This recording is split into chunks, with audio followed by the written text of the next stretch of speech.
Here's a statistic that'll make most married men uncomfortable. Over 30% of married men in their 50s are living in sexless marriages. That's not a typo. 1 out of every 3 married guys. But here's what they don't tell you. That number climbs to nearly 50% as you get older. And the trend is getting worse every year. Brother, if you're lying awake at night wondering why the woman who vowed to love you has turned into your roommate, you need to understand something critical. This isn't about low libido. This isn't about stress or medications or being too tired from work. I know you've felt this. That sinking realization that you're legally bound to someone who's decided you're no longer worth the effort. That you're working your ass off, paying the bills, doing the chores, being the good husband, and getting absolutely nothing in return except rejection from the one person who's supposed to want you most. Society wants you to believe that incels are just basement-dwelling losers who can't get a date. But the truth is far more sinister. Some of the most sexless men in America are married. They have rings on their fingers and empty beds at night. And fellas, what I'm about to tell you isn't comfortable, but it might save you from years of quiet suffering that destroys everything you thought you were building. Let's define what we're dealing with here. A sexless marriage, by clinical definition, means having sex fewer than 10 times per year. That's less than once per month. Not once per week. Once per month.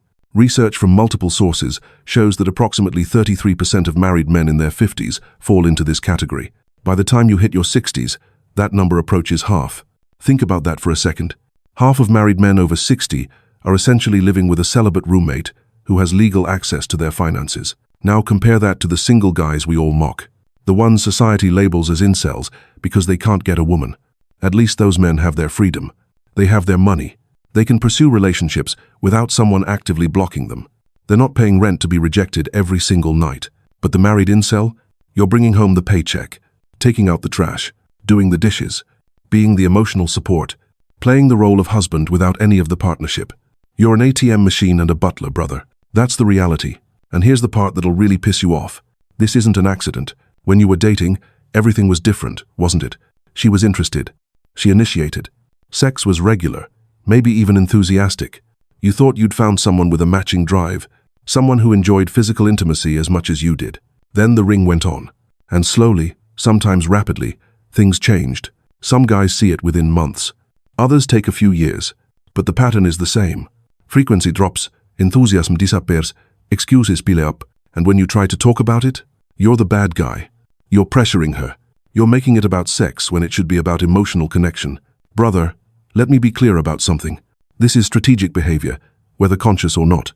When a woman decides she no longer needs to maintain physical intimacy to keep you locked in, she won't. The marriage contract already gave her what she wanted.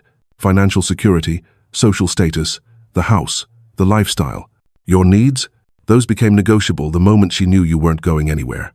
And before anyone jumps down my throat, I'm not saying all women do this, but enough do that. 33% of married men are living this nightmare. That's not a small sample size. That's systemic. Here's what happens when you become an involuntary celibate inside your own marriage. You lose yourself piece by piece. Single guys who can't get dates, they're being rejected by strangers. Women they barely know on dating apps. Sure, it sucks, but it's impersonal. It's not targeted. But you're being rejected by the person who knows you better than anyone on earth. The woman who's seen you at your best and worst, who's already slept with you hundreds of times. She knows exactly what you've got. She knows your moves, your efforts, everything. And she's telling you, day after day, that it's not enough. That you're not enough.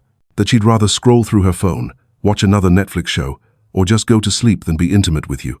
That kind of rejection doesn't just hurt your ego. It destroys your sense of self-worth. You start questioning everything. Am I that unattractive? Did I do something wrong? What changed? And the worst part is, you can't even get a straight answer because nobody wants to have that conversation honestly. You know what keeps most married incels trapped? Hope. That poisonous, lying voice that says things will get better, that this is just a phase, that if you're patient enough, romantic enough, helpful enough, she'll come around. Brother, I'm going to tell you something hard. Hope without action is just slow-motion suicide. If she's withdrawn physical intimacy from the marriage and you're still there making excuses, you're choosing to stay in prison. Let me paint you the real picture based on actual outcomes, not fairy tales. When a woman removes sex from a marriage, the chances of that relationship recovering and becoming healthy again, almost zero. Not because change is impossible, but because the fundamental dynamic has shifted. She's already decided the transaction is complete. She got what she needed from the arrangement. Your continued presence is now optional. All those vows about for better or worse, they apply to you, not to her. Society will never hold her accountable for breaking the implied contract of marriage. But if you leave, you're the bad guy who couldn't make it work.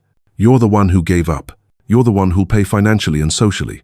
Most married incels will tell you the same thing if they're honest. They saw the signs before the wedding. Maybe sex dropped off during the engagement. Maybe she made comments about not being that interested in physical intimacy. Maybe her past relationships all ended for mysterious reasons she wouldn't explain. But you wanted to believe. You wanted to trust that marriage would make things better, not worse. That commitment would increase intimacy, not destroy it. Here's what you need to understand about female sexuality in modern marriage. For many women, sex is transactional. It's a tool used to achieve goals, not an expression of genuine desire. And once those goals are achieved, specifically financial security and social status through marriage, the tool goes back in the drawer. Does this apply to every woman? Of course not, but it applies to enough that the statistics don't lie. Over 30% of marriages become sexless. That's not bad luck. That's a pattern. Let me get real personal for a minute, because I've lived this nightmare. 3 years of marriage where the woman I loved made it crystal clear that physical intimacy was off the table. 3 years of daily rejection.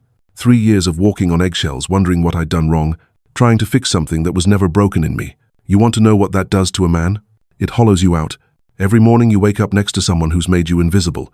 Every night you go to bed knowing you're not wanted. You're useful. You're convenient. But you're not desired. And the cruelty isn't always passive. Sometimes it's active. Walking around naked, teasing, flirting, doing everything that would normally signal interest, then shutting you down cold when you respond. Because at that point, it's about control. It's about proving that she can take what she wants from you, your money, your labor, your time, and give nothing back. The day she told me after we finally had sex one last time that it would never happen again, that was the day I realized I'd been lying to myself for years. All those dreams about growing old together, about building something meaningful, dead. Finished. It took another 3 years before she left. 3 more years I'll never get back. 3 more years of involuntary celibacy that damaged parts of me I'm still repairing. Don't be me, brother. Don't waste years hoping she'll change.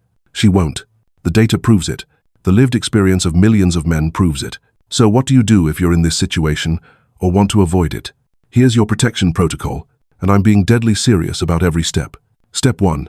Before marriage, watch her behavior around intimacy for at least 2 years. Not what she says, what she does. Is she consistent? Is she enthusiastic? Or does frequency drop whenever she's stressed, angry, or doesn't need something from you? If sex is conditional now, it'll be non-existent after marriage. Step 2. Have the explicit conversation before engagement. Not the romantic talk about love and commitment. The hard conversation about sexual expectations, frequency, and what happens if one person withdraws. Get her actual stance on record, not the version she thinks you want to hear. Step 3. If you're already married and intimacy drops significantly within the first year, treat it as a 5-alarm fire. Don't wait. Don't make excuses. Address it immediately or plan your exit. The first year sets the pattern for everything that follows. Step 4. Document everything if you're heading toward divorce. Dates, conversations, patterns of rejection. Not because you're going to use it in court. Most judges don't care about sexless marriages, but because you need proof for yourself that this is real and you're not crazy. Step 5. Build your exit strategy before you need it. Separate finances quietly. Know what a divorce will cost. Talk to men who've been through it. Have a plan, even if you hope you'll never use it. Hope is not a strategy. Step 6. If she withdraws sex after marriage and refuses to address it honestly, leave within the first 2 years. Don't wait 5 years. Don't wait 10. Every year you stay is another year of your life you're throwing away for someone who's already checked out emotionally and physically. This is hard-won wisdom from a man who learned it the expensive way, brother. I'm not telling you this to be harsh. I'm telling you this to save you from years of suffering I can never get back. The single greatest lie sold to men about marriage is that it deepens intimacy. For some couples, maybe it does. But for over 30% of married men, it destroys intimacy completely. And that number keeps growing. Your parents' generation might have told you to tough it out, to be a man, to work harder at the relationship. That advice came from a different world where divorce was rare and women needed marriage for survival. That world doesn't exist anymore. Today, you're entering a contract where you have everything to lose and she has everything to gain. Where your needs become optional the moment she decides they are. Where leaving costs you financially, socially, and emotionally, even when you're the one being systematically rejected. So take this lesson from someone who paid the full price. Protect yourself before you need protection. Watch for patterns before you commit. And if you find yourself in a sexless marriage, understand that staying is a choice, and it's probably the wrong one. You deserve a partnership where both people want to be there, where intimacy is mutual and consistent, where you're valued, not just useful. Don't settle for being an ATM with a wedding ring, brother. Life's too short and the cost is too damn high. This is the wisdom I wish someone had given me 20 years ago. I'm giving it to you now. What you do with it is up to you, but at least now, you know the truth.